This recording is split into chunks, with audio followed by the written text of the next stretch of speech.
네, 마태복음 12장 18절, 25절, 28절 제가 봉독하겠습니다. 보라, 내가 택한 종 곧 내 마음에 기뻐하는 바 내가 사랑하는 자로다. 내가 내 영을 그에게 줄 터이니 그가 심판을 이방에 알게 하리라. 그는 다투지도 아니하며 들레지도 아니하리니 아무도 길에서 그 소리를 듣지 못하리라. 상한 갈대를 꺾지 아니하며 꺼져가는 심지를 끄지 아니하기를 심판하여 이길 때까지 하리니 또한 이방들이 그의 이름을 바라리라 함을 이루려 하심이니라. 예. 그 다음에 25절 보겠습니다. 12장 25절입니다. 24절 읽겠습니다. 바리새인들은 듣고 이르되 이가 귀신의 왕 바알세불을 힘입지 않고는 귀신을 쫓아내지 못하느니라 하거늘 예수께서 그들의 생각을 아시고 이르시되 스스로 분쟁하는 나라마다 황폐하여질 것이요 스스로 분쟁하는 동네나 집마다 서지 못하리라. 만일 사탄이 사탄을 쫓아내면 스스로 분쟁하는 것이니 그리하고야 어떻게 그의 나라가 서겠느냐. 또 내가 바알세불을 힘입어 귀신을 쫓아내면 너희의 아들들은 누구를 힘입어 쫓아내느냐. 그러므로 그들이 너희의 재판관이 되리라. 그러나 내가 하나님의 성령을 힘입어 귀신을 쫓아내는 것이면 하나님의 나라가 이미 너희에게 임하였느니라. 아멘. 예.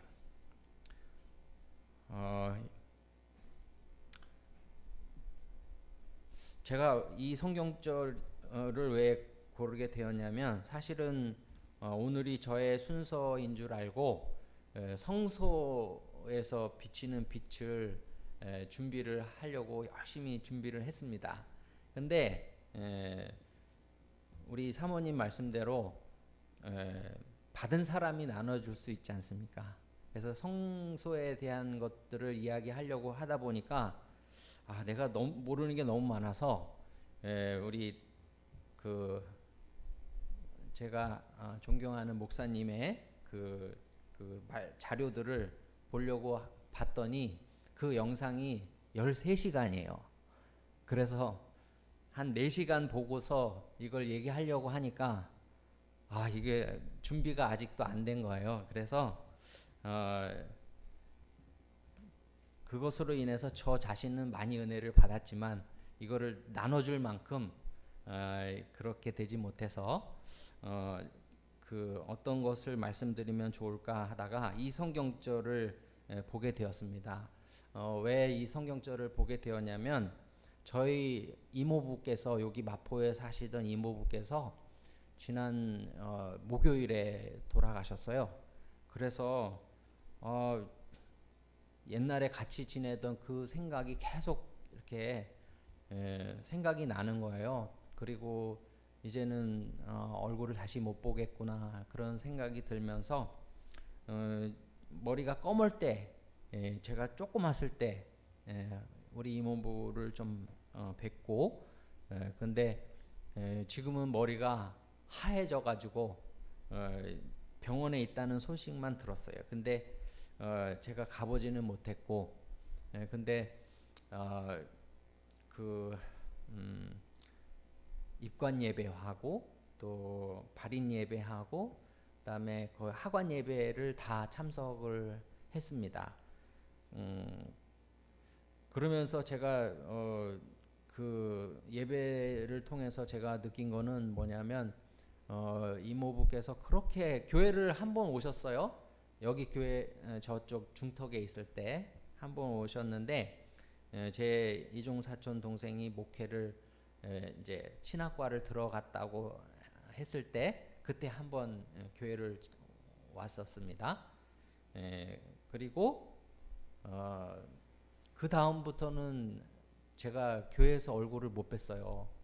그래서 이제 예수님 재림하시면 이제 큰일이다 이런 생각을 하고 있었는데 그 예배를 통해서 들으니까 아들을 통해서 성경 공부도 하고 그리고 침례를 받았답니다. 그래서 그 여기 보니까 그 폐에 재림성도 그리고 저희 이모부 이름이 딱 적혀 있는 거예요. 여러분 돌아간 사람한테는 앞에 뭘 붙이죠? 옛 고자를 씁니다. 이렇게 해가지고 옛 고자를 쓰는데 이 옛 고자를 이길 수 있는 사람이 아무도 없지만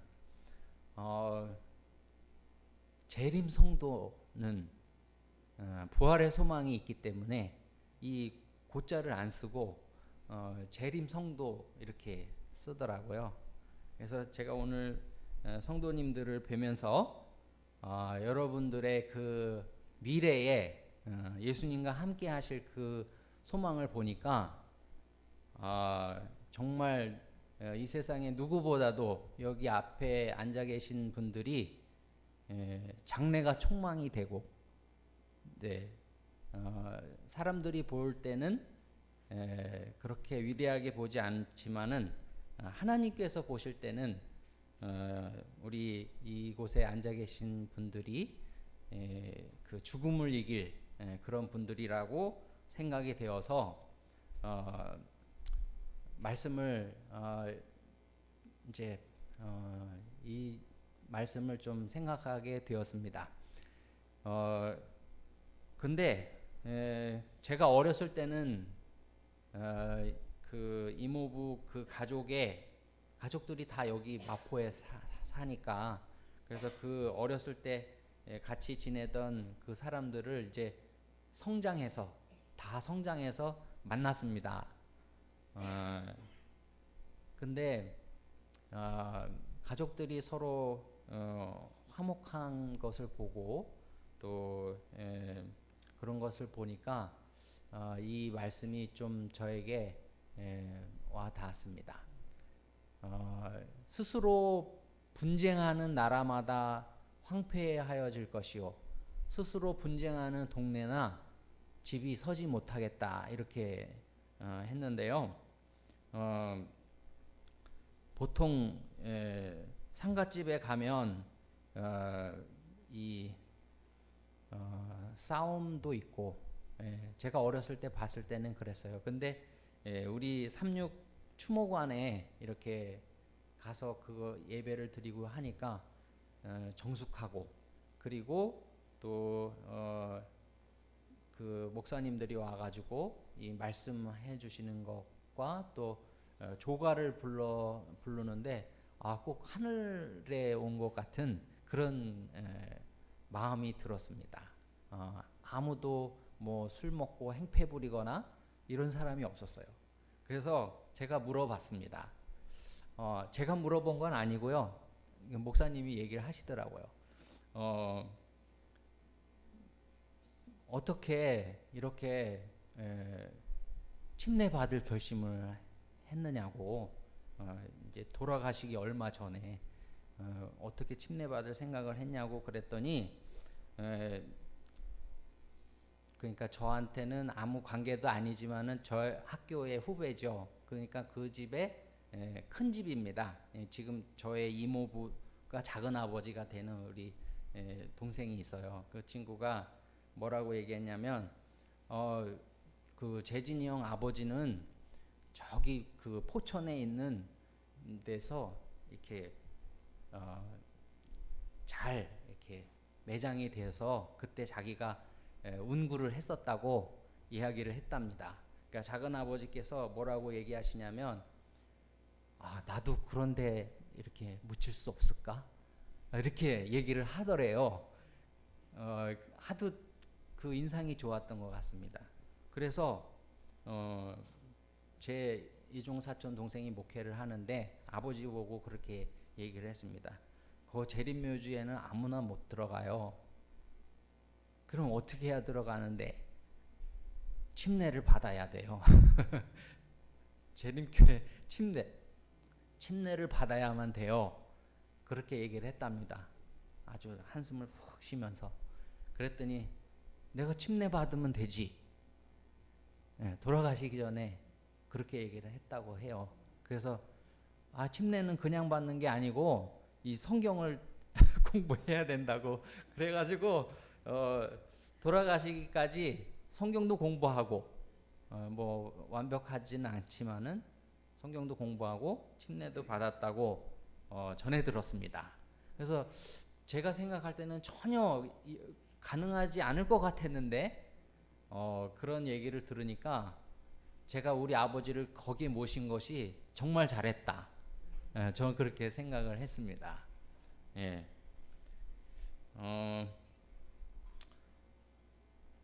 근데 꼭 그런데 가면 딴 얘기를 하시는 분들이 있어요.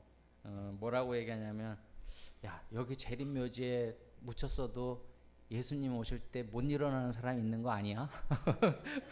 막 왜 그런 얘기를 하냐면, 아니 예수님 오시기 전에 잘 믿고 교회도 다니고 순종하고 이렇게 삶을 살아야지. 딱 죽어갈 때 그렇게 강도처럼 말이야, 할 거 다 하고 그렇게 구원받는 게 좀 면목이 없잖아요. 여러분 그렇게 생각 안 하세요? 그래서 그 얘기를 들으면서 이 예수님이 사람의 마음을 읽으시는데 그 예수님은 어떻게 생각하실까, 그런 생각을 하게 되었습니다. 우리가 이 땅에 살면서 예수님이 하셨을 것 같은 일을 해야 되지 않습니까? 그냥 마냥 주님께서 오시기만을 그냥 손 놓고 기다리는 건 아니시죠? 네. 그래서 오늘 이 본문을 읽으면서 제가 마음에 생각하고 있었던 것들, 우리 교회에 오면서 야, 이거는 좀 우리 성도님들이 좀 고쳤으면 좋겠다 하는 것들을 좀 말씀드릴게요. 젊은 사람이 이야기한다고 해서 너무 상처받지 않기를 바랍니다. 예. 여기 보면, 보라, 내가 택한 나의 종, 곧 내 마음에 기뻐하는 바, 내가 사랑하는 자로다. 내가 내 영을 그에게 줄 터이니 그가 심판을 이방에 알게 하리라 하셨습니다. 여기에서 내가 누구죠? 하나님이 내 영을, 성령을 그에게 줄 터이니, 여기 그가 누구예요? 예수 그리스도입니다. 예수 그리스도에게 성령을 줄 터이니 그가 심판을 이방에 알게 하리라. 요거 주석을 보니까 심판을 알게 한다, 이게 무슨 뜻일까? 공의를 선포한다는 뜻입니다. 공의를 이방에 선포한다는 그런 말인데요. 예수님께서 이 땅에 오셨을 때 상한 갈대를 꺾지 아니하시고 또 꺼져가는 심지를 끄지 아니하셨다, 이렇게 말씀을 하셨습니다. 이 세상에는 정말 마음이 상하고 또 힘겨운 사람들이 많이 있습니다. 그런데 예수님은 그러한 사람들을 볼 때 심지를 꺾지 아니하시고 또 상한 갈대를 꺾지 아니하셨다고 이렇게 말씀을 하셨습니다.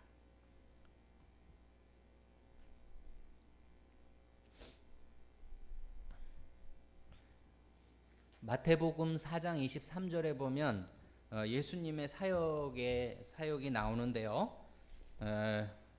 마태복음 4장 23절 제가 좀 말씀을 드리겠습니다. 예수께서 온 갈릴리에 두루 다니사 그들의 회당에서 가르치시며 천국 복음을 전파하시며 백성 중에 모든 병과 모든 약한 것을 고치시니. 그래서 예수님께서 이 땅에서 하신 일을 요약을 해보면, 첫 번째는 가르치시고, 그죠? 그 다음에 천국 복음을 전파하시고, 그리고 아픈 사람들을 낫게 해 주셨습니다. 네. 여기 22절에 보니까 어떤 사람이 있었냐면 귀신이 들려서 눈이 안 보이고 또 말을 못하는 사람이 있었습니다. 그런데 이 사람을 예수님께 데리고 왔어요. 예수님께서 어떻게 하셨을까요? 네.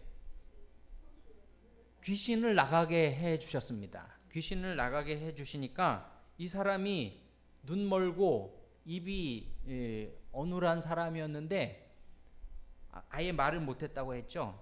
못했는데 이 귀신이 나가고 나니까 눈도 볼 수 있고 또 말도 할 수 있는 사람이 된 것입니다. 이렇게 됐을 때 사람들의 반응이 어땠는지 우리 여기를 보면 마태복음 12장에 보면 이렇게 합니다. 여기 23절에 보니까 이렇게 이 사람을 고쳐주자마자 무리가 다 놀라서 이르되 이는 다윗의 자손이 아니냐. 이렇게 하는 거 보니까 뭐예요? 다윗의 자손이다. 약속하신 메시아가 왔다. 이렇게 다 놀랬습니다. 예. 이게 정상적인 반응이죠? 네. 이게 정상적인 반응이에요. 근데 여기 보면 바리새인들은 누구냐면 이 산헤드린에서 이렇게 보낸 사람이에요. 그 예수가 어떻게 이야기하는지 보고하라. 그래가지고 이 바리새인들이 와서 이 광경을 보고 뭐라고 얘기하냐면 이가 예수님이라고 말도 안 해요. 뭐라고 그래요? 이가 귀신의 왕 바알세불을 힘입지 않고는 귀신을 쫓아내지 못하느니라 라고 이야기를 하는 것입니다. 이 바리새인들이요 예수님의 하시는 능력을 누구한테 이게 힘입었다고 얘기하는 거예요? 네, 바알세불. 이 바알의 왕이 힘을 주어서 예수가 이런 기적을 행했다라고 이렇게 비난을 하는 것입니다.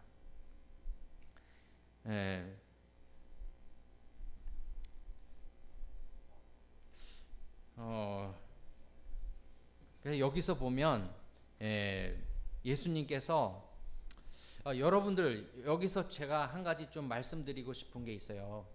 바리새인들이 예수님을 그런 그 하나님의 능력을 보면서도 귀신을 힘입어서 그런 일을 한다고 비난을 하는 것을 보면서 야 이거 이런 특성이 우리들한테도 있지 않나 그런 생각을 제가 했습니다.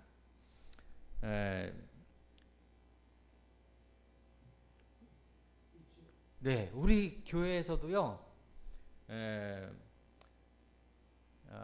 다른 사람을 이렇게 높여주지 않고 좀 이렇게 하대하는 문화가 있어요. 우리 교회에도 지금은 없는 것 같아요. 우리 교회가 온기가 많이 있어지고 또 말도 이렇게 부드럽고 좋습니다. 근데 제가 교회에 와서 오랜 세월 있으면서 느끼는 것은 나이 많으신 분이 이 한참 젊은 사람한테 반말을 하죠. 둘이 있을 때는 괜찮아요. 그런데 그분이 하대를 받는 그분이 아내도 있고 자녀들도 있고 손자도 있고 하면 그분의 마음이 어떨까요? 상처가 되겠죠. 네. 근데 우리는 친근하다는 표시로 그렇게 막 부릅니다. 네. 그래서 제가 이거는 꼭 전에부터 꼭 말씀드리고 싶었던 거예요. 우리 교회에서 수석 장로님이라고 해서 다른 사람에게 그렇게 하대하거나 그렇게 마음에 상처되는 그런 말씀을 안 하셨으면 하고 바랍니다. 네. 여기 제가 저한테 카톡을 보내주시는 분이 있어서 이런 말씀이 있어서 좀 읽어드릴게요. 존경을 받고 싶으면 남을 업신여기지 말아야 할 것입니다. 인정받고 싶다면 남을 배려할 줄 알아야 할 것입니다. 행복하고 싶으면 남의 불행을 반기지 말아야 할 것입니다. 잘 되고 싶으면 남의 발전을 도와주어야 할 것입니다. 기쁘고 싶으면 남의 슬픔을 함께 해야 될 것입니다. 즐기고 싶으면 남의 고통을 어루만져 주어야 할 것입니다. 한 방울의 낙수가 모여 크나큰 강물을 만들어내고 한 줄기 바람이 일어 세찬 폭풍우를 몰고 오듯이 하나가 모여서 둘이 되고 둘이 합쳐서 우리라는 아름다운 공동체로 태어날 것입니다. 좋은 관계는 저절로 만들어지지 않습니다. 서로 애쓰면서 좋은 관계를 맺으려고 노력하여 하나님이 원하시는 관계를 이루어 봅시다. 사랑하며 살아도 너무 짧은 우리네 삶, 오늘 어려워도 사랑하며 살아봅시다. 네. 우리 교회는 이렇게 스스로 분쟁하는 교회가 아니지요? 네, 아멘입니다. 우리 교회는 우리 수석 장로님의 말씀대로 일꾼들이 점점 많아지는 교회입니다. 그리고 우리 목사님께서 항상 말씀하시듯이 이제 바닥을 치고 이제 올라가는 일만 남은 그런 교회입니다. 제가 안식일학교를 하면서 연초에는 정말 앞이 캄캄했습니다. 왜냐하면 저하고 같이 제자 훈련 받은 몇 분 외에는 이렇게 뭘 기도해 주십시오 그러면 해 주시는 분이 없어요. 그리고 순서 좀 맡기려고 하면 다 왜 그렇게 할 일들이 많으신지 전혀 제가 앞이 캄캄했습니다. 근데 우리 목사님께서 또 이렇게 계획하시고 또 이렇게 또 순서들을 이렇게 배열해 주시는 거를 보고 요만한 신락 같은 희망이 있어가지고 버티고 있었는데 지금 생각하니까 잘했다는 생각이 듭니다. 제자 훈련을 통해서 더 많은 분들이 이 안식일학교에 관심을 가지시고 또 순서를 맡길 때 그렇게 전에처럼 그렇게 나는 못해요 이렇게 안 하시고 이렇게 맡아주시는 것들을 보니까 이 정말 제가 할 맛이 납니다. 그래서 우리 교회는 든든히 저기 그림처럼 이렇게 든든히 서가는 하나님의 말씀으로 든든히 서가는 그런 교회가 될 거라고 제가 생각을 하게 되었습니다. 이제 어린이들과 또 청년들 조금씩 더 모이게 되면 우리 교회도 이렇게 역삼각형이 아닌 이렇게 삼각 피라미드 있죠? 그런 식으로 젊은이들과 어린이들이 많은 그런 교회가 되기를 기도하고 또 그렇게 되기를 소망합니다. 여러분, 예수님께서 생각을 읽으시는 분이세요. 그래서 생각을 읽으시고 여기 보니까 예수님께서는 우리의 사정을 정확하게 아신다고 합니다. 예수님은 자주 사람의 생각을 읽으셨습니다. 그래서 그 비난하는 바리새인들에게 뭐라고 대답을 하셨냐면 나라와 나라는 이렇게 분쟁을 하면 그 나라가 어떻게 되겠냐? 약해지지. 그리고 집안에서도 서로 싸우면 어떻게 됩니까? 집안이 망하는 겁니다. 그렇게 돼 보신 분들은 알아요. 예. 근데 그 예수님의 논리는 그거예요. 만일에 사탄과 싸우면 그 나라가 서겠느냐? 내가 귀신의 왕을 힘입어서 이렇게 그 사탄을 쫓아낸다면 어떻겠어요? 사탄이 사탄하고 싸우는 거잖아요. 그러면 그 사탄이 그런 정책을 취했을 때 그렇게 사탄은 누구와 싸우고 있습니까? 그리스도와 싸우고 있는데 예수님께 좋게 하기 위해서 그러면 그 귀신을 나가게 한다는 말입니까? 그래서 예수님께서는 이렇게 논리적으로 이야기하시면서 이 바리새인들의 주장을 터무니없는 것으로 만들어 놓았습니다. 그리고 예수님의 그 논리는 분명하고 단순하기 때문에 거기 있던 모든 사람들이 예수님의 말씀이 옳습니다 라고 생각하게 된 것입니다. 여러분들 요즘에도 귀신 들린 사람이 있습니까? 예, 있어요. 왜 그럴까요? 그런 것 같아요. 그리고 그 아침에 그 새벽 기도회 때 그 치료 봉사를 읽어보니까 그대로 순종하지 않는 사람들이 너무 많아요. 그래서 그런 것 같아요.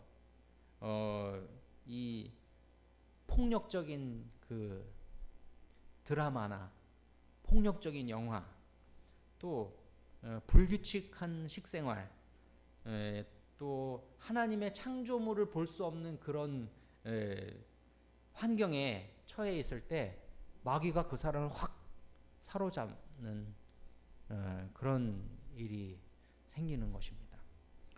여러분 그 샤머니즘 아시죠? 저는 이번에 이 말씀을 준비하면서 처음 알았습니다. 샤만이라는 말이 무당이라는 말이래요. 샤머니즘.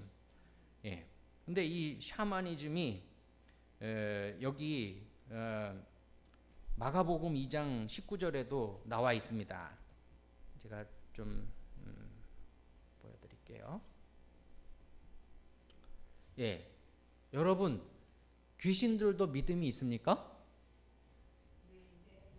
귀신들도 믿음이 있어요. 근데 여기 야고보서 2장 19절에 보면 내가 하나님이 한 분이신 줄을 믿느냐? 잘하는도다. 귀신들도 믿고 떠느니라. 이렇게 나와 있습니다. 근데 여기서 이 믿음은 뭐냐면 산 믿음이 아니에요. 죽은 믿음이에요.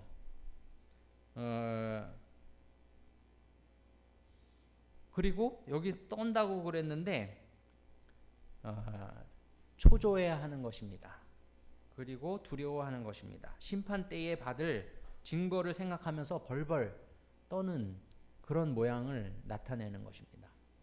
우리가 하나님께 대하여 이런 믿음을 가져야 되겠습니까? 우리 집사님 졸으신 것 같아요.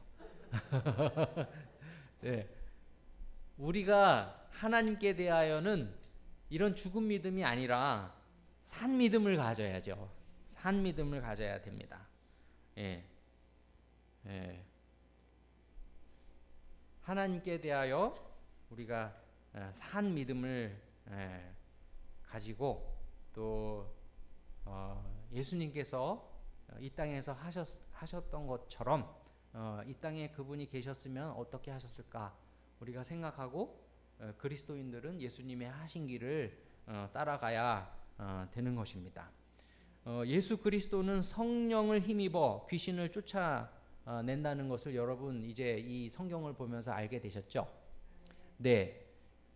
예수님께서는 이 땅에 사셨을 때 인생의 가파른 길을 오르실 때마다 기도를 통하여 성령의 기름을 충분히 준비하셨습니다. 예. 성령님의 일하시는 통로는 예수 그리스도이시다. 시대의 소망의 12페이지에 이런 말씀이 있어요. 성령님의 일하시는 통로는 예수 그리스도이시다.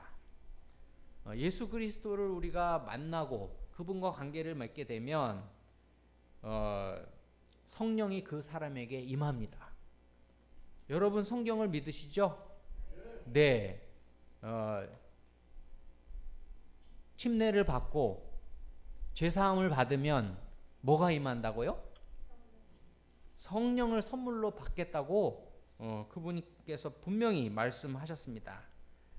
그리스도와 개인적인 관계를 맺고 살아갈 때 그 사람은 변화를 갖게 되는 것입니다. 예수님께서 그 누룩에 대해서 말씀을 하셨는데, 여러분 빵이 부푸는 누룩을 넣으면 이 빵이 이렇게 부풀잖아요. 근데 이 변화시키는 능력은 밖에서만 오게 돼 있습니다. 우리가 우리 자신이 성령을 구하지 않고 골똘히 우리 자신을 들여본다고 해서 우리가 변하는 것이 아니에요. 예수님께서는 분명히 말씀하시기를 그리스도가 마음에 심겨질 때 삶의 변화가 일어난다고 그렇게 이야기했습니다. 천국은 서말 속에 가루 속에 넣은 누룩과 같다. 이렇게 말씀을 하셨습니다. 사탄도 마찬가지입니다. 사탄도 사람 속에 귀신을 심어 놓음으로써 자신의 세계를 구축합니다.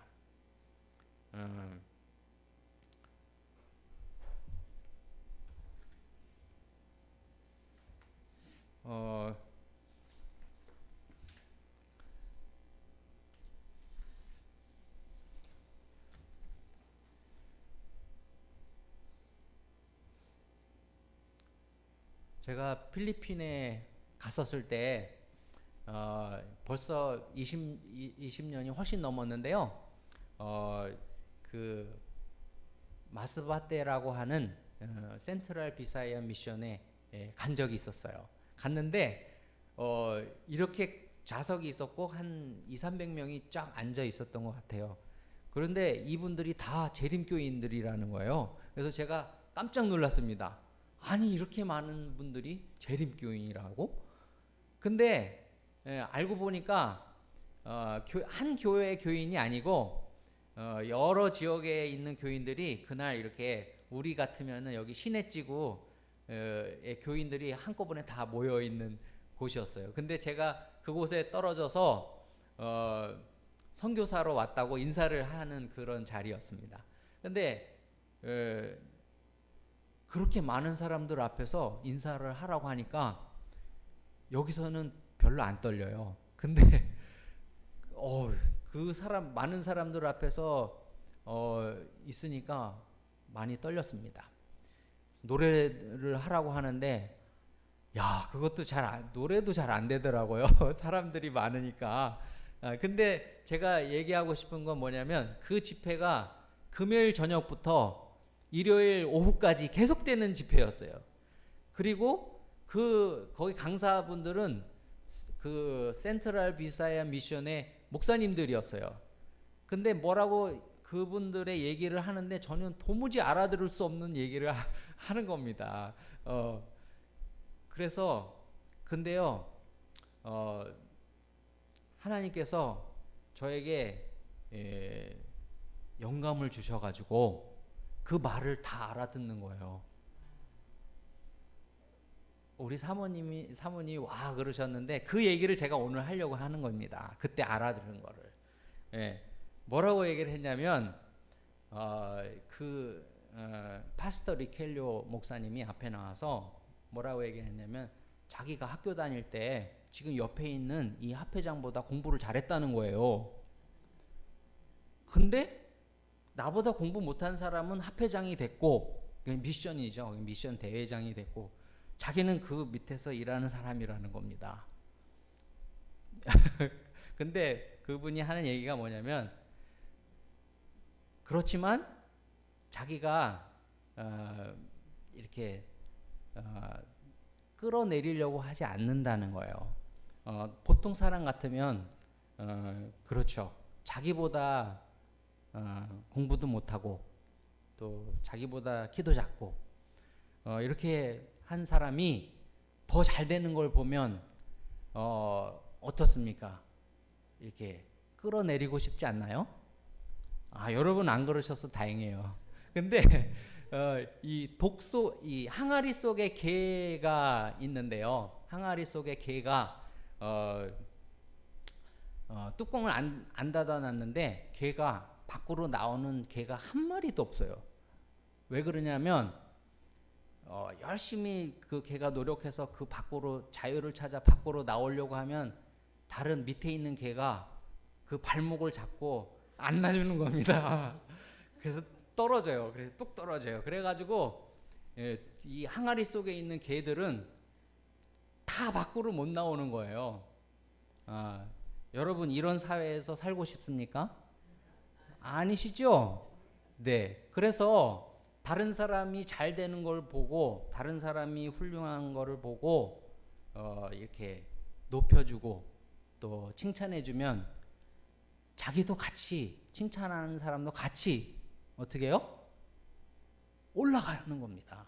근데 그 사람을 깎아내리고 폄하하고 이렇게 하면 그 사람만 내려가는 게 아니고 그렇게 말하는 그 사람 자체도 내려가는 것입니다. 네, 거기서 그 파스터 리켈러가 이런 말을 했어요. 제가 어떻게 알아들었을까요? 예, 가끔씩 영어를 섞어가면서 하거든요. 여러분 옛날에 그 연합회장님 하시던 신태선 목사님이 계셨는데 목사님은 어떻게 그렇게 통역을 잘하십니까? 그랬더니 그 신태선 목사님이 뭐라고 하셨냐면 저는 딱 문장에서 단어 2가지만 들으면 다 됩니다. 그렇게 말씀을 하셨다고 전에 들었습니다. 근데 목사님이 얘기하실 때 제가 그 말씀을 마음에 깊이 두고 있었어요. 그래서 다른 데 가서도 저의 친구나 이런 사람들에게 말을 할 때 다른 사람들을 깎아내리지 않고 오히려 칭찬하고 높여주고 그렇게 하는 습관을 제가 가져야 되겠다 하고 기도를 하였습니다. 우리 교회도 이렇게 독 속의 개가 아니라 정말 다른 사람들을 업신여기지 않고 존중하는 그런 교회, 그리고 또 예수님이 함께 하시는 그런 교회, 따뜻한 교회가 되어야 되겠다고 생각을 했습니다. 여러분들 성령님께서 이러한 것들을 우리에게 알게 해주십니다. 이 마태복음 12장의 이 영적인 교훈을 보면 성령을 거역하게 되면 어떤 결과가 생기냐면 죄사함을 받지 못합니다. 두 번째는 하나님의 나라가 임한 것을 알지 못합니다. 그리고 또 생애에 있어서 좋은 열매도 맺지 못합니다. 여러분들 그 바로의 신하들이 모세가 이 지팡이가 뱀이 되게 했을 때 바로가 그것을 보고서 이건 하나님의 능력이다 하고 성령의 그 역사에 순종했더라면 바로의 마음이 그렇게 강팍하게 되었을까요? 아니죠. 하나님의 그 호소에 대해서 작은 것 하나하나 거절하면 어떻게 됩니까? 나중에는 성령을 거역하는 결과를 갖게 되는 것입니다. 여러분들 오늘 안식일에 성령께서 우리와 함께 하시기를 원하십니다. 그리고 우리의 마음을 이끌어 예수 그리스도를 바라보게 하려고 속삭이고 계십니다. 피곤하고 지친 우리 삶 속에 참된 안식이 필요하죠. 또 주님 안에서 참된 안식을 얻은 경험이 여러분들에게 있었는지 한번 곰곰이 생각해 보셨으면 좋겠습니다. 우리가 하나님을 거절하게 되는 것은 한 번에 이루어지지 않습니다. 성령의 호소를 무시하고 점점 주님과 멀어질 때 나중에는 관계가 없는 그런 사람이 되는 것이고요. 또 우리 예수 그리스도를 믿는 사람들끼리 예수님께 더 가까이 나가면 나갈수록 바퀴에 이 부채살처럼 이 살이 이렇게 모여 있듯이 우리가 예수님께 가까이 가면 갈수록 어떻게 될까요? 예수님을 닮은 사람들을 더 많이 보게 됩니다. 그래서 행복한 사람들과 사귀게 될 때 우리도 그런 행복과 또 사랑을 경험하게 되리라고 생각합니다. 오늘 우리 성도님들 예수 그리스도를 바라보고 또 그분이 우리에게 주시는 영적인 생명과 말씀을 마음에 간직하고 그분께 성령을 구하여 충만한 삶을 진리를 얻는 삶을 누리게 되시기를 바랍니다. 아멘.